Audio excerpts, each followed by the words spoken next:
Okay, all right. So I think it's about the time to start. So um, thank you very much for joining us today for the first online webinar from Himalaya Innovate. And today we are presenting you the report launch. So we have the first report of Himalaya Innovate today. So thank you very much again for joining us. And my name is Yutthaworakool, but you can call me Matt. I am co-founder and operation lead at Himalaya Innovate. And also I am an author of this report on the Thai Women Empowerment Fund as well. So very nice to meet you all. And today, joining me, we have our two commentators from two countries. Uh, I also would like to extend my appreciation to two of you as well. One is Dr. Smrittee Panta from Nepal, and the other commentator is Nozomi Saito from Toyama College of Social Welfare. Thank you very much for joining again. All right. Let me bring you to our program from today again. Let me share the screen to you.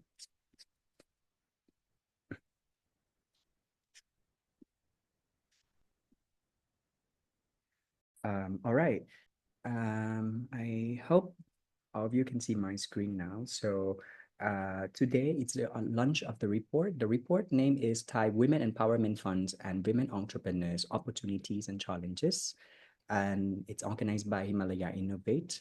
So as you can see, the background is that as you can see in 2012, the government of Thailand launched the Thai Women Empowerment Funds, or TWEF, in order to provide financial support and opportunities for women entrepreneurs to address the systemic barriers that hinder their access to resources and leadership roles. However, the Thai Women Empowerment Funds faces substantial challenges, which I will explain more in details in this webinar. And that's why, we come up with this report, because we want to point out the challenges and also opportunities that we have found from looking at these issues in the Thai Women Empowerment Funds. And from today, we we'll start with the introduction of Himalaya Innovate first, and after that, it will be the report presentation, and there will be the discussions from our commentators, and also followed by the Q&A session and the closing remarks. All right. Without further ado, let me introduce Himalaya Innovate to you. So Himalaya Innovate is the social enterprise we established in Thailand. We register in Thailand, and our slogan is Social Impact Innovation for a Sustainable Asia, Empowering Communities. Himalaya Innovate was established by our three partners, three business partners from Asia, from different parts from Asia. So we have Jamila, who is taking care of the program and partnership. We have Anish, who is taking care of the digital strategy of Himalaya Innovate, and both of them are from Nepal, and myself from Thailand. Taking care of the operations of the organization. So our vision is to create a sustainable community from social tech innovations through impactful collaborative projects. We also do evidence-based research, meaningful workshops, indigenous eco-friendly products, and also cultural exchange to drive positive change across the Himalayas in Asia. And this is our impact theory. So we believe in the inner development goals that would help achieve social impact, innovation for sustainability. And our core focuses are on the 6 SDGs, which include SDG 1, 4, 5, 10, 13, and 17. So we have three expert services. One is digital strategy services. Number two is research and consultancy. And number three is workshops. For the research and consultancy, we are working on community sustainability environment and climate change by focusing on the indigenous communities. We also working on gender equity, diversity, justice, inclusion, belonging, and accessibility. Also, we work on governance and public policy as well. And yeah, we have the two publications already, which you can find on our website. The first one is the report that I am going to talk about today. And number two is the education for whom Indigenous women's experience in higher education in Nepal. And yes, for the workshops, we have expertise in sustainability, and also we engage with youth by building leadership skills for the youth as well through two workshops. One is digital literacy, and the other one is sexual health education. Um, and these are our previous activities in the past 3 months that we established, and we also aiming to grow beyond, um, you know, at scale up to the level of the region. All right. So if you have any questions about us, you can drop us the message on our email, and or you can visit us as well. We are located in Bangkok. All right. That's it about the Himalaya Innovate. So next, I would like to present you the report on the Thai Women Empowerment Funds and Women Entrepreneurs Opportunities and Challenges. Okay.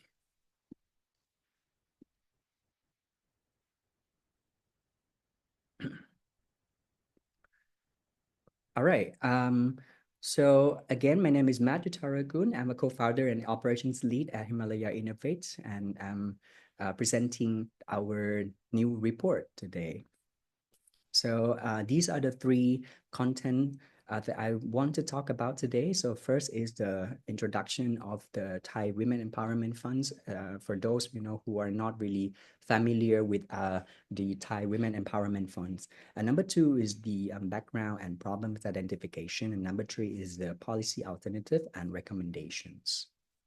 First, Thailand is informal economy is huge. As you can see from the informal employment, there are almost 20 million, which I believe right now could be more than 20 million population working in the informal sector.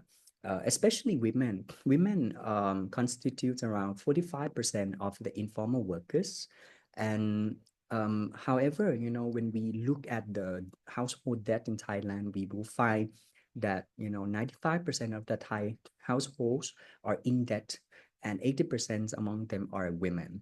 And according to the report from TCIJ, mostly men cause debt, and women finally need to manage the debts because they're responsible for the household financial management. And this is according to the patriarchal structure of the Thai society as well. Number two is that women entrepreneurs in Thailand are prominent.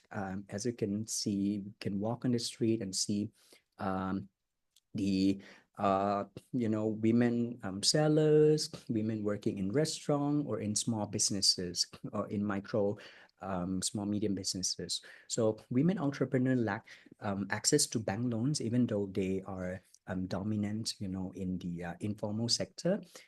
Compared to women in other developing nations, women in Thailand face barriers in accessing bank loans. Only 16% of Thai women entrepreneurs that can access to the legal bank loans. For others, they access loans from the informal loan, which is have the high interest rates.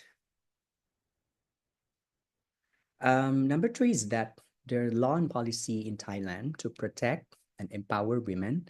However, women still fall behind men in many dimensions.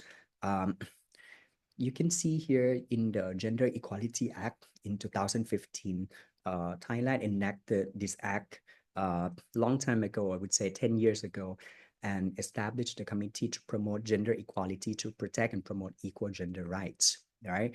However, women are still, falling behind men, in terms of accessing to, let's say, economic credits or education or health or even in serving in politics. Let's talk about the Thai Women Empowerment Funds a bit. So the Thai Women Empowerment Fund was initiated during the first female prime minister of Thailand, which is Prime Minister Yingluck Shinawatra. She addressed her speech at the World Economic Forum in Davos, Switzerland, and surprisingly, even today, our prime minister, the second female prime minister, is also in Davos as well for the to attend the World Economic Forum as well. And the current prime minister is also, is a family member, right, of the back then Prime Minister Yingluck Shinawatra. The speech that she addressed, during the conference that time was that almost every region of the world, women still face gender inequality. So first, they struggle in access to funding for better income. And second is that they are victims of sexual harassment and abuse. So, and 6 months later, the TWEF or Thai Women Empowerment Fund was established as one of the urgent policies of Prime Minister Yingluck Shinawatra's government, and it's operated under the Ministry of Social Development and Human Security. And the loan size is about 200,000 baht with 3% interest rate for 2-year term. There are three objectives of the TWEF. One is that to provide access to low interest loans for women to invest and develop their enterprises. Number two is to promote and empower the capacity of women and their networks. And three is to strengthen women's leadership and women's network. And the way it works is that first you need to become member through the application first, and then after that your application will be considered and approved within 1 month. And later on, there will be loan transfer and financial management within 1 month. And after that, when you receive the loan, you will be able to implement the project that you want to do, the project that you propose, to the government, and the time frame is 2 years. And later on, there will be another 2 year of the debt payments within the interest rate. And last but not least is the monitoring process, which you will be monitored for every 6 months. The first we start with the low interest loans from the TWEF first, and of course the beneficiaries are women entrepreneurs. They have to apply as a group. This is the main criteria, 3 to 5 women, and they have to be they need to live in the hometown for at least 6 months, and that's a criteria as well. They need to have previous experience in enterprise in the last 6 months, and also they should not have the poor financial records on credits. And there are six sectors that women entrepreneurs can apply for it. One is agriculture, 2 service, 3 arts, 4 home economics, 5 craft, and 6 is the industry. So as you can see, these are the sectors that are very, how can I say, situated in the rural areas of Thailand, or probably like outside Bangkok, or in the suburban area.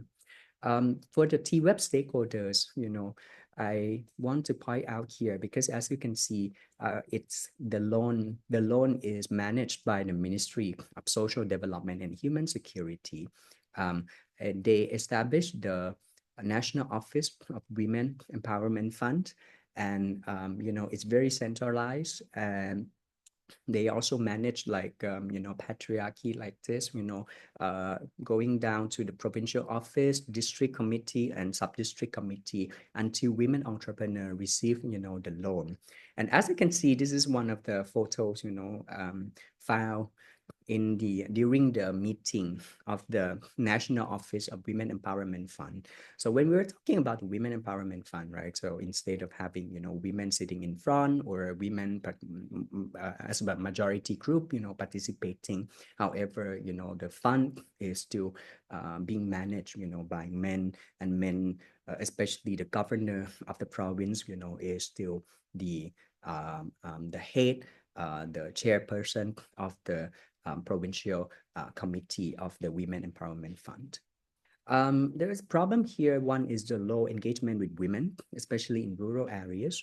According to different research, even though those who are in Bangkok, the TWEF, it's not really known among them, and it's not really visible even in Bangkok.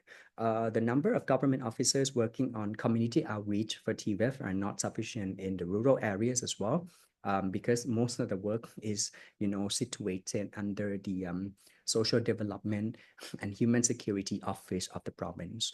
Also, there's low engagement from local communities.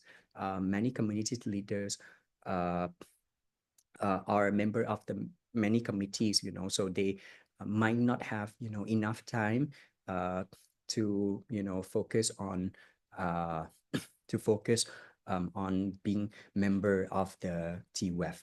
Number two is that patriarchal structure in decision making and resource access and control. TWEF only provides economic capital, but it does not address how patriarchy has oppressed women and encouraged women to deconstruct it. Right, and this is very clear that women are the passive receiver of the economic capital, but however how to empower women to be able to make decision and access to resource and control resource is so absent within the TWEF policy. And TWEF organization structure is also male dominated, as you can see from the photo that I show in the previous slides as well. And also TWEF national and provincial committees are not solely managed by women. Number three is the high bureaucratic process. Bureaucratic procedures like time-consuming, paperwork-oriented. You need to register. You need to become member first.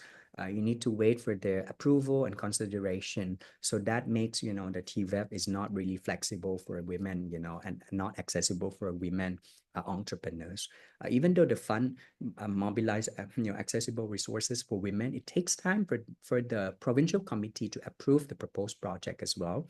And the project proposal must be written based on the bureaucratic style, which many women sometimes they lack higher education, lack of knowledge in writing project proposal that would also harm them and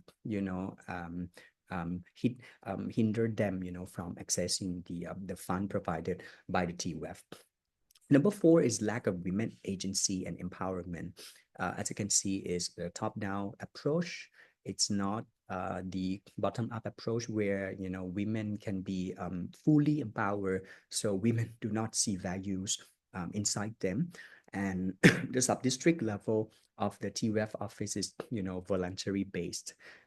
So women committee members do not have motivation to drive for changes. Number five is lack of political willingness and proper monitoring and access and assessment.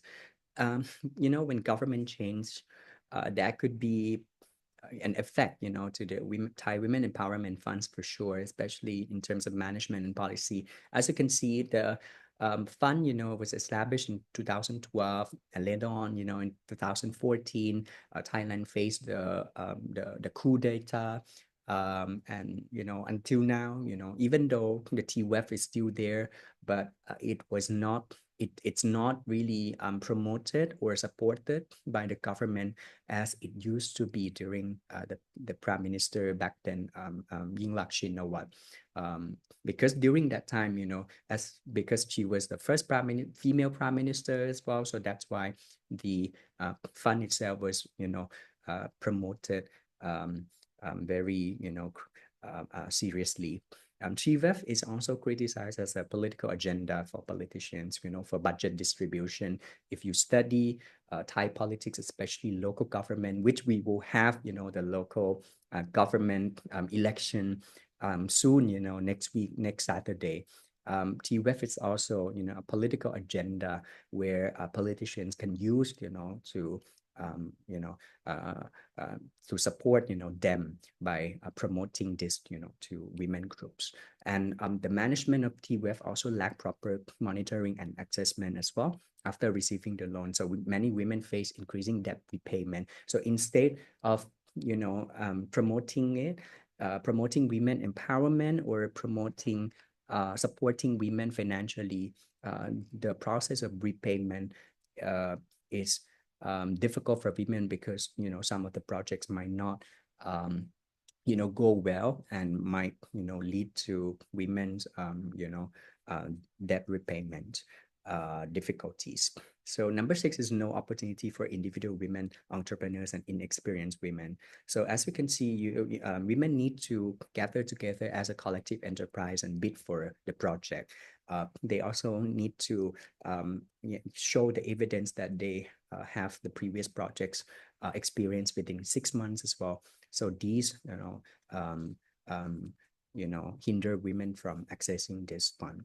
Number 7, unsustainable and unstable support. No machines, no tool, only money, only economic capital. If you want the capital, you need to, use that money to buy for your by yourself. It's no training at all, no assistance provided when the project is not successful, or loans are given for a 2-year term. It's not a long-term process. So the success can be, viewed for just only short term. Number 8, lack of intersectional lens towards diversity of women. So there's time and place requirements for applicants as well. They need to live in the hometown, meaning that if the women entrepreneurs want to apply for it, they need to go back, they need to move, they need to have their address in their hometown. So this is not flexible for many of the women who are, no longer staying in their hometown. They move to other provinces.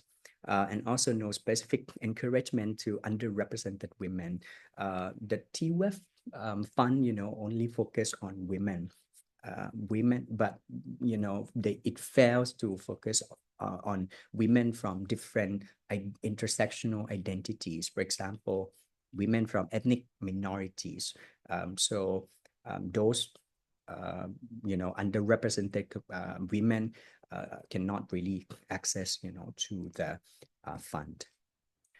So I used the uh, criteria for problem resolution here, written by Kraft and Furlong, to analyze. So according to this, we have the different criteria. For example, effectiveness, efficiency, equity, liberty, political feasibility, social acceptability, administrative feasibility, and technical feasibility. In order to achieve this, so how Thai women empowerment funds need to be improved, in order to achieve these things. We have the policy alternative one, which is reform the existing administrative system and structure. And for me, this is very challenging because you need to restructure the whole, TWEF organization structure and culture. You need to reduce bureaucratic level and time duration, which is very difficult and challenging for the, government sector to do it. And also you need to change the administrative level, make it, instead of top down, you need to make it bottom up as well. You need to increase the budget and personnel in TWEF provincial office and prepare to decentralize TWEF from the ministerial level. For the policy alternative number 2, I would propose, if they can do the develop bottom-up empowerment and inclusive participation. So instead of, government as an agency providing the fund, to women, how about, bringing women into the policy drafting process in terms of, policy implementation, policy framework, so women, can address their issues in accessing the loan, and it also reflects, the women's needs as well. For example, integrate women from various sectors together, and also women's from, underrepresented communities as well. Provide better accessible channels for them, make TWEF more visible, especially the local municipalities. Ensure the project proposal enhance social impact. The TWEF can also focus on achieving SDG, instead of focusing on the economic impact of the women, but how about focusing on the social impact, like SDGs, by setting up the indicators. Finally, secure 20% of the overall loans for women from marginalized groups to ensure that the 20% of the overall loan will go to these women. Policy alternative number 3 is to adjust the condition of loan applications and membership requirement. For example, lift the entry barrier restriction by allowing the individual women without experience to apply for loans as well. Number 2, categorize the ZAI and borrowing time frame. I would suggest, long-term loan, medium-term loan, and short-term loans for women to, choose.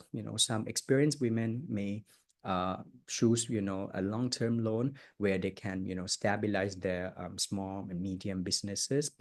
Number 3 is to provide other types of capital besides loan, for example, tools, machines, and technical assistance, so that the women who apply for loan and receive loan already, they have some ideas how they can develop or scale up their own businesses. And number 4 is to provide capacity building training, which is very important, for women, to probably learn from each other, or learn from the experience women or successful women who received the loan already, and how they can become successful like them.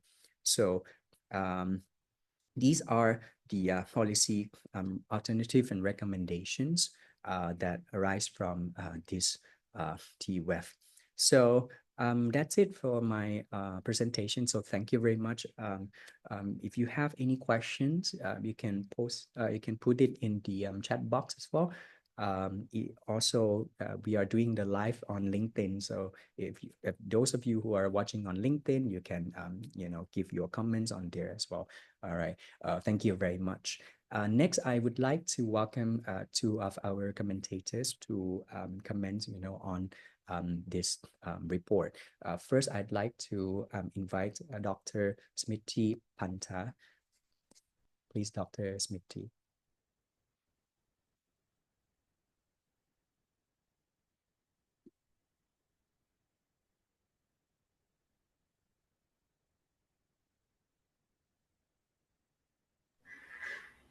Hello, Matt. Can you hear us?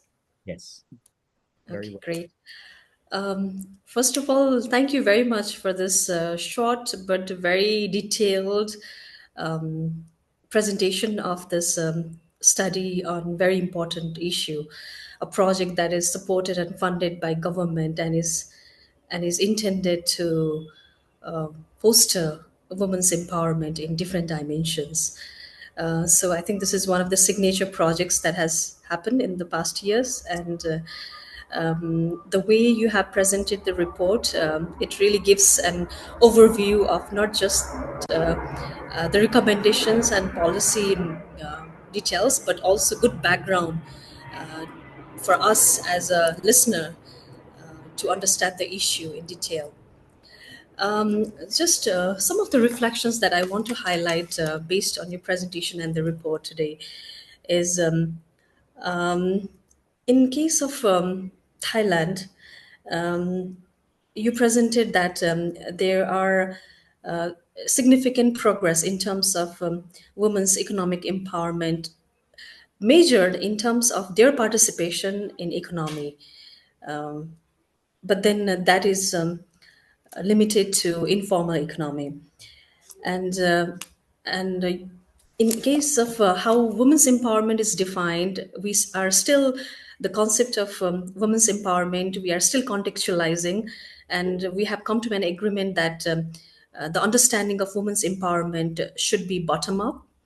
It should be very context specific, and it should be coming from those who are going into that process of empowerment.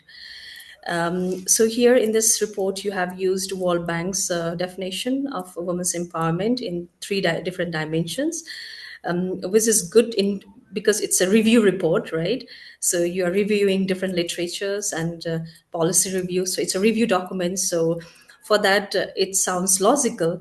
But what I want to add on is I would like to see this report tracing its way for a bigger study, and that bigger study could further dig into detail what empowerment really means for these women who are excluded or who are not participating in this project, as well as those women who are currently benefiting from this project. So I think having their voices and their conceptualization of empowerment as a major could enrich this evaluation process further. And the second thing that I would like to highlight is, since fostering entrepreneurship requires a supportive entrepreneurial ecosystem. And we know gender crosscuts across these different points, different sections within this entrepreneurial ecosystem at different levels. So, looking also, I think this also calls for another level of study based on this report and the issues that it has highlighted, to really look into what are the challenges and opportunities for women to participate in entrepreneurial venture that is empowering to them in their own definition at different levels. So what are the opportunities and barriers at individual level, at the household level, and also at the community or bigger scale level, and how is it feeding towards the political empowerment that is that has been identified as a key gap in terms of Thai women's empowerment. And I was also surprised to see that there is a lack of gender data, disaggregated data, especially in terms of access to resources at the national level. So probably while we are presenting this report, and I'm sure you will be communicating with the policymakers, maybe some of them are here joined listening to us today.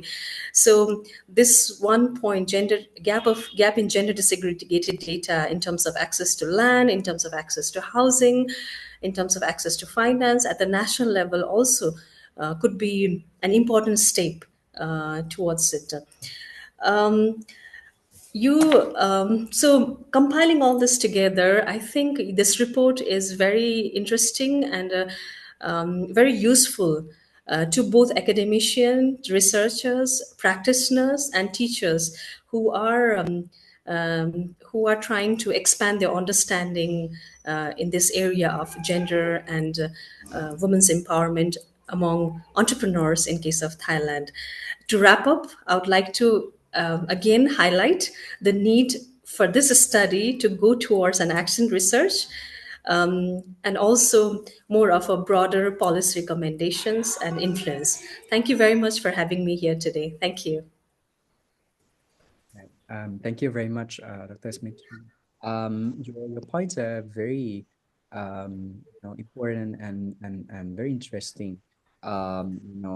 Especially like how to empower women from bottom up level, to um, um, participate more in the design, right? The design of the Thai Women Empowerment Funds. I think this is very important,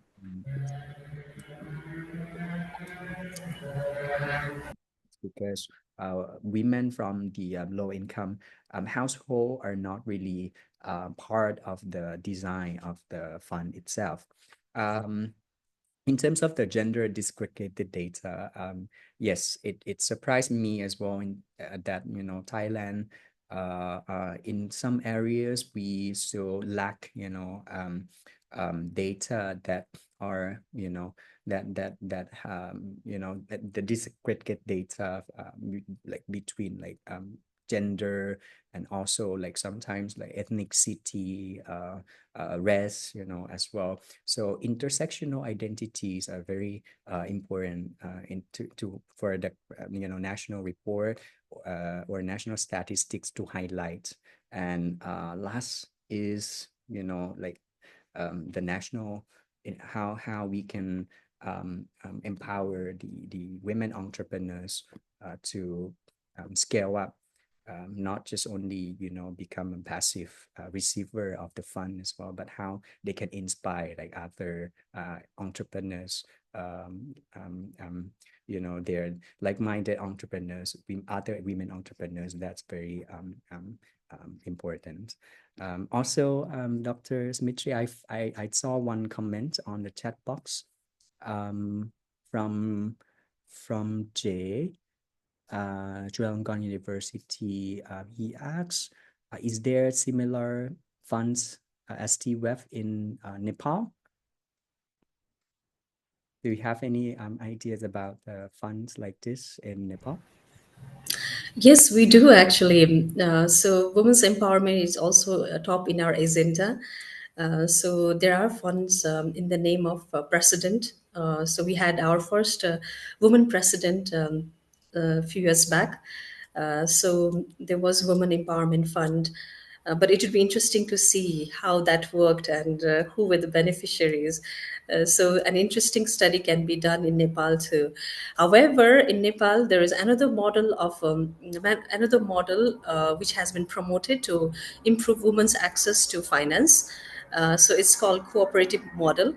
So, we have been promoting that across the country in a bigger scale by different organizations and supported also by the government.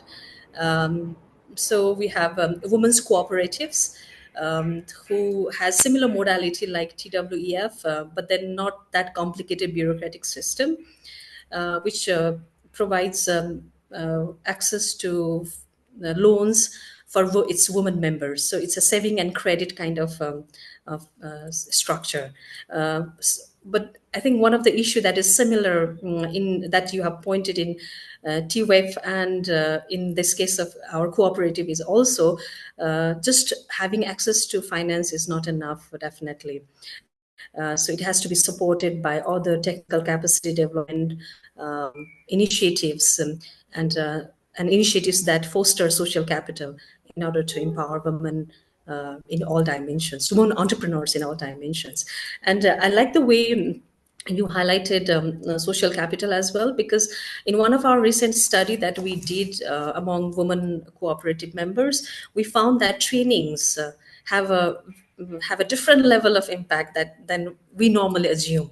It's not just about giving them capacity to do something or skill to do something, but also women often take these coming to these kind of trainings as a way, as a good reason to help them come out of their household boundaries and to socialize, to form the groups, to share feelings beyond their just not the enterprises, but then share their problems. And you talked about how these can be leading to broader gender equality outcomes.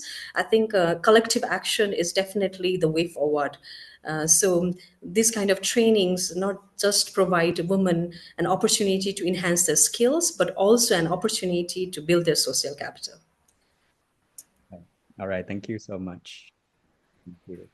Um, all right, next, I'd like to invite Nozomi Saito from Toyama College of Social Work. Thank you, Matt. I'm so glad to be here, and then I really enjoying listening to your presentation. It was great, amazing presentation to see like both micro and the macro size of the whole women entrepreneurs, and also and the women empowerment program and the systems in Thailand, which is very difficult to see whole pictures by myself. So I really impressed all the research and then the report you summarized and then presented.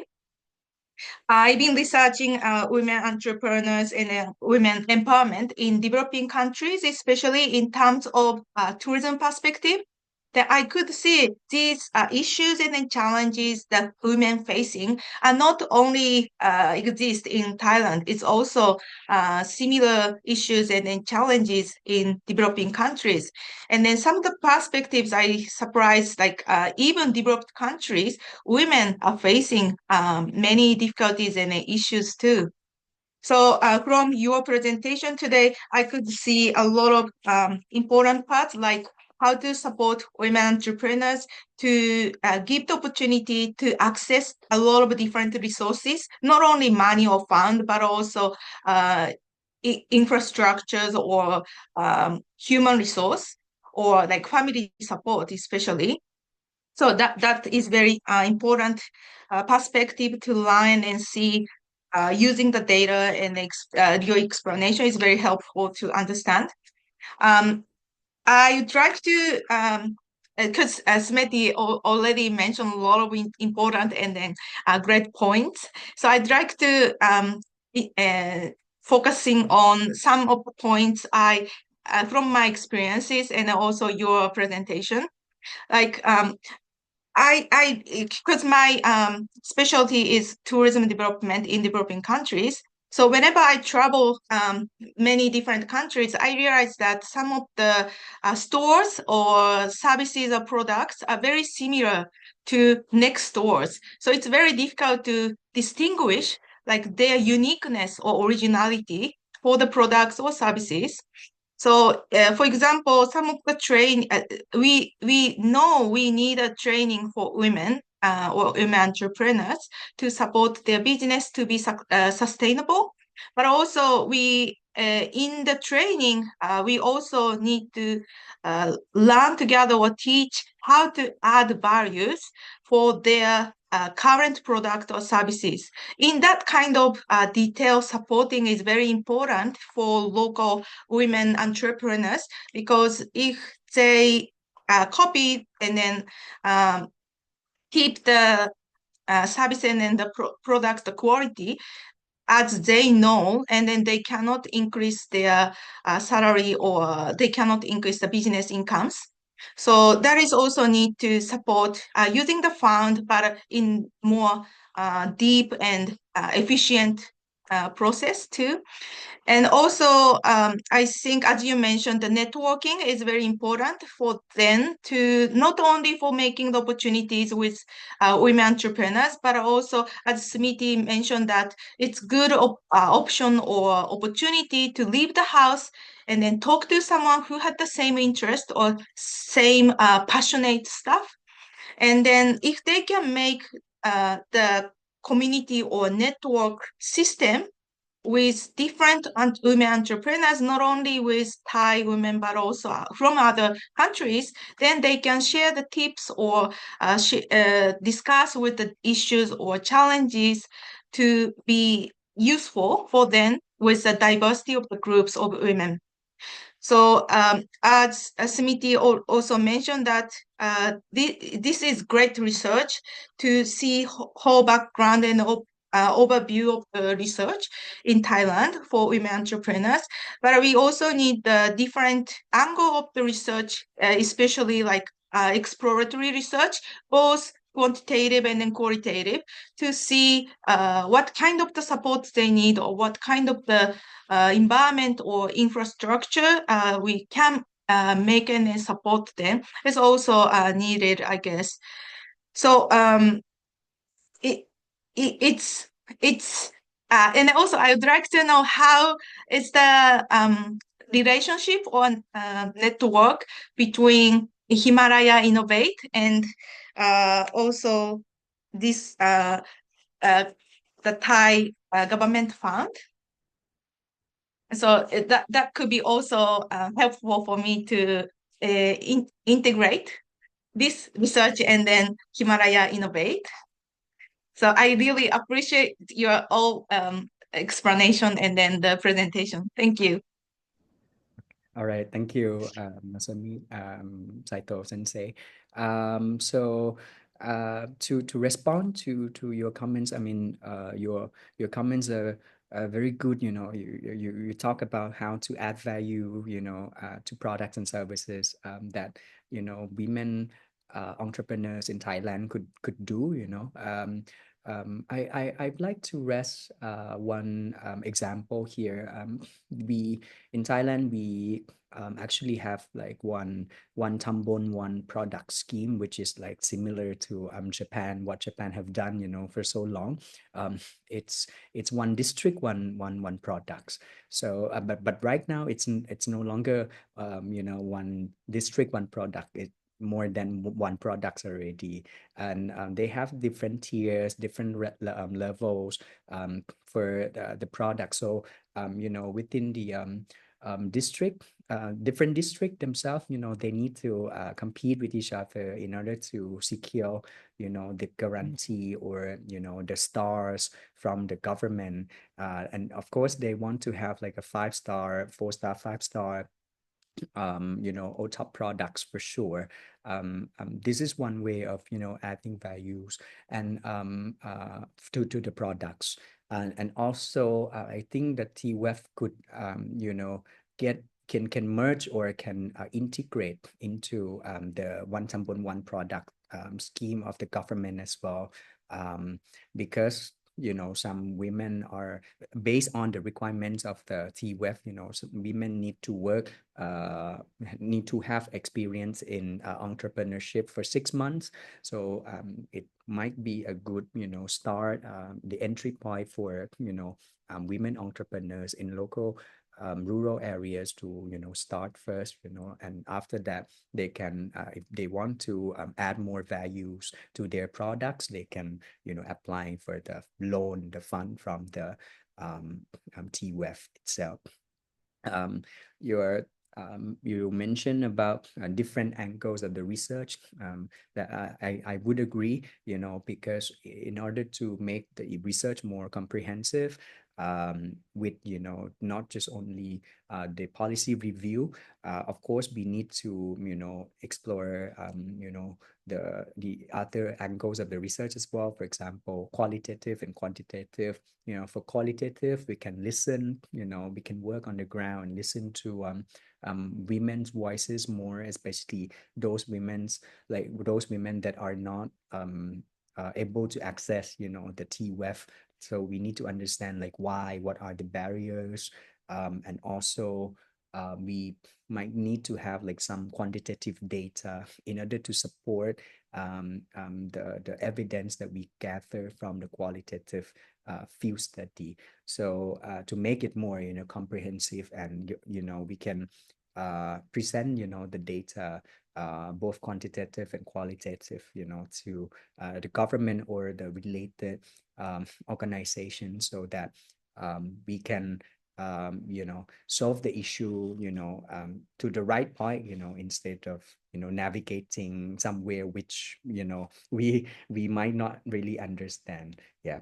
So the last question, the question you asked about Himalaya Innovate and TWEF, um, actually we are going to send this, you know, report to the, you know, Ministry of Social Development and Human Security, because we also want them to look at the, you know, data we found, look at you know, how the TWEF has been, you know, operated. And you know, this year 2025 is like you know, almost like more than 10 years already of you know, the operation of the TWEF. So I think it's a good time for them to reflect among themselves as well, and you know, adjust the policy.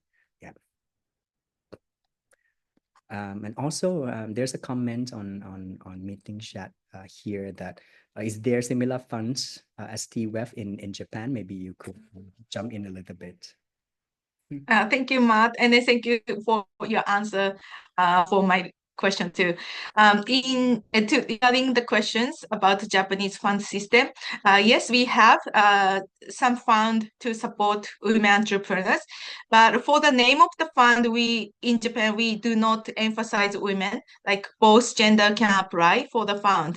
So these days we have many different type of fund, which is bigger and smaller, but it's very difficult to find these information for ourselves.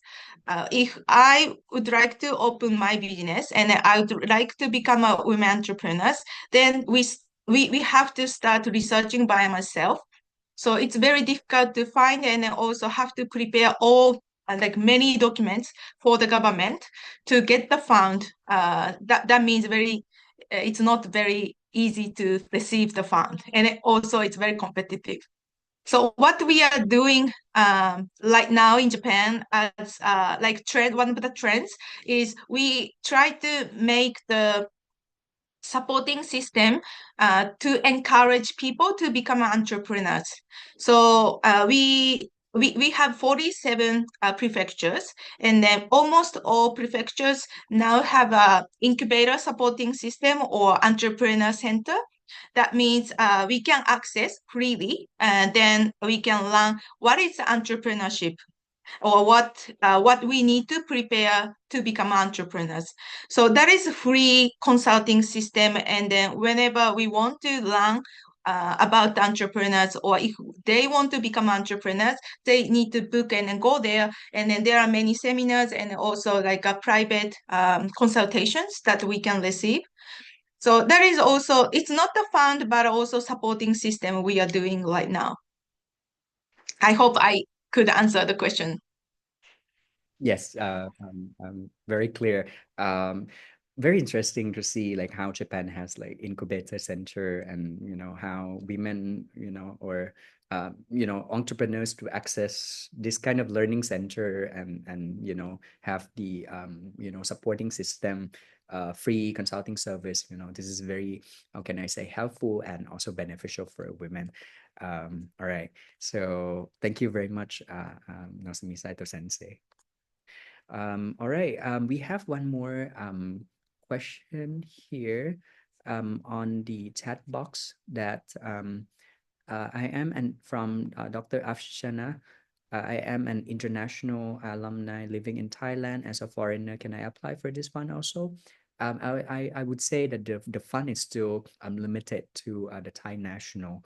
Um, but I think it's a good way, to jump in, as like Thailand is now facing an aging society, and there are more like can I say um, foreigners, foreign nationals, coming to the country. So and these foreign nationals also contribute to the economy of the country as well. So it would be very interesting, if Thailand, if this fund, can be accessible for those um, um, foreign nationals as well. Thank you for your question. And also, I saw one question from Jay. How can TWEF be further promoted to minorities, women, especially indigenous groups or ethnic minorities who do not have access not only to the fund but information?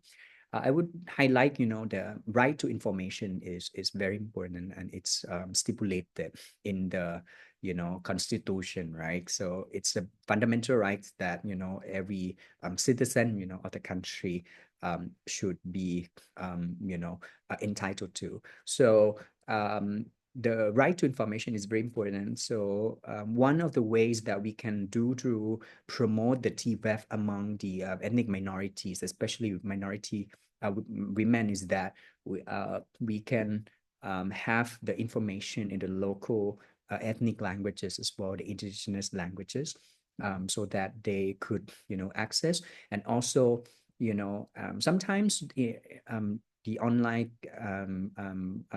how can I say, the digital online platforms might not be the solution as always, right?